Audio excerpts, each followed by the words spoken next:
ಸ್ವಾಭಿಮಾನಿ ನ್ಯೂಸ್ಗೆ ಸ್ವಾಗತ. ಇಂದಿನ ಪ್ರಮುಖ ಸುದ್ದಿಗಳು. ಭಾರತದ ಇತಿಹಾಸದ ವೀರ ಸನ್ಯಾಸಿ ಸ್ವಾಮಿ ವಿವೇಕಾನಂದರ 163ನೇ ಜಯಂತಿ ಪ್ರಯುಕ್ತ ಸಾಗರದ ಶ್ರೀರಾಮಕೃಷ್ಣ ವಸತಿ ಶಾಲೆಯ ವಿದ್ಯಾರ್ಥಿಗಳು ಸ್ವಾಮಿ ವಿವೇಕಾನಂದರ ವೇಷಭೂಷಣಗಳನ್ನು ತೊಟ್ಟು ಸಾಗರದ ಪ್ರಮುಖ ಬೀದಿಗಳಲ್ಲಿ ಮೆರವಣಿಗೆ ಮೂಲಕ ಸಂಚರಿಸಿದರು.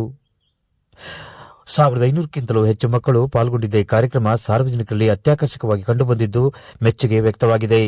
ಈ ಸಂದರ್ಭದಲ್ಲಿ ಶಾಲೆಯ ಸಂಸ್ಥಾಪಕ ದೇವರಾಜ್ ನಮ್ಮ ಸುದ್ದಿವಾಹಿನಿಯೊಂದಿಗೆ ಮಾತನಾಡಿ, ಸ್ವಾಮಿ ವಿವೇಕಾನಂದರ ಬಗ್ಗೆ ಇಂದಿನ ಪೀಳಿಗೆಯಲ್ಲಿ ನಾವು ತಿಳಿ ಹೇಳಬೇಕಾಗಿದೆ ಎಂದರು.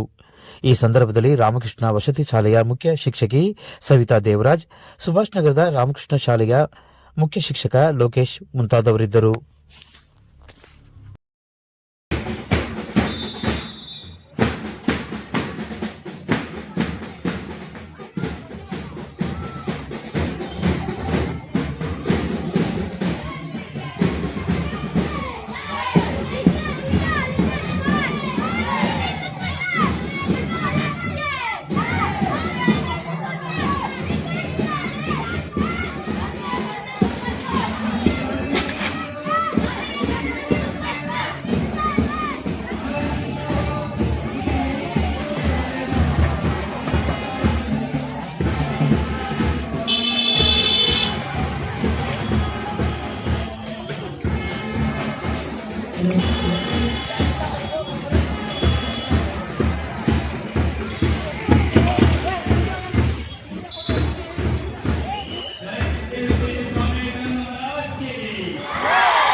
ಇದು ಯಾವಾಗ ಬಂದು ತಿಳಿಸಿರ್ಕಂತ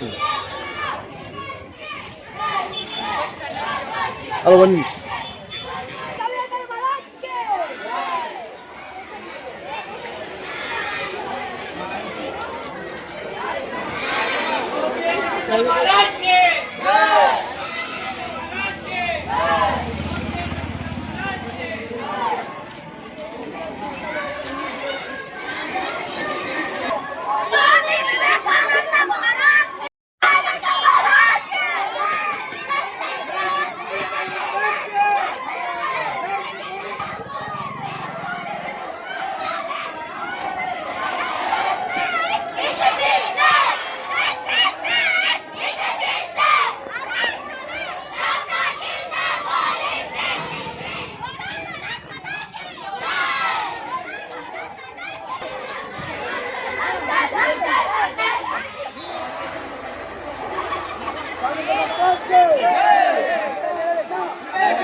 ರಾಮಕೃಷ್ಣ ವಿದ್ಯಾಲಯ ಸಾಗರ ಎರಡು ಶಾಲೆಗಳ ಸಂಯುಕ್ತಾಶ್ರಯದಲ್ಲಿ ಇವತ್ತು ಸ್ವಾಮಿ ವಿವೇಕಾನಂದರ 163ನೇ ದಿನಾಚರಣೆ ಅಂಗವಾಗಿ ಯುವ ಜನೋತ್ಸವ ಆಚರಣೆ ಮಾಡ್ತಿದ್ದೇವೆ.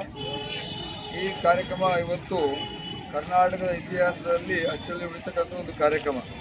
ಯಾಕಂತಂದರೆ ಸುಮಾರು 1,500 ಜನ ವಿದ್ಯಾರ್ಥಿಗಳು ಸ್ವಾಮಿ ವಿವೇಕಾನಂದರ ವೇಷಭೂಷಣಗಳನ್ನು ಧರಿಸಿ ಸ್ವಾಮಿ ವಿವೇಕಾನಂದರ ಸಂದೇಶಗಳನ್ನು ಹಾಡ್ತಾ ಅದ್ರ ಬಗ್ಗೆ ಘೋಷಣೆಗಳನ್ನು ಕೂಡ್ತಾ ಅದ್ರ ಬಗ್ಗೆ ಭಾಷಣಗಳನ್ನು ಮಾಡ್ಕೊತ ಒಂದು ಸಾಮಾಜಿಕವಾಗಿ ಸ್ವಾಮಿ ವಿವೇಕಾನಂದರ ವಿಚಾರಧಾರೆಗಳನ್ನು ಹರಡಿಬಿಟ್ಟು ಸಂದೇಶಗಳನ್ನು ಜನತೆಗೆ ತಲುಪಿಸಿ ಒಂದು ಜನಜಾಗೃತಿಯನ್ನು ಮಾಡ್ತಕ್ಕಂಥ ಒಂದು ಕಾರ್ಯಕ್ರಮ ಇದೆ.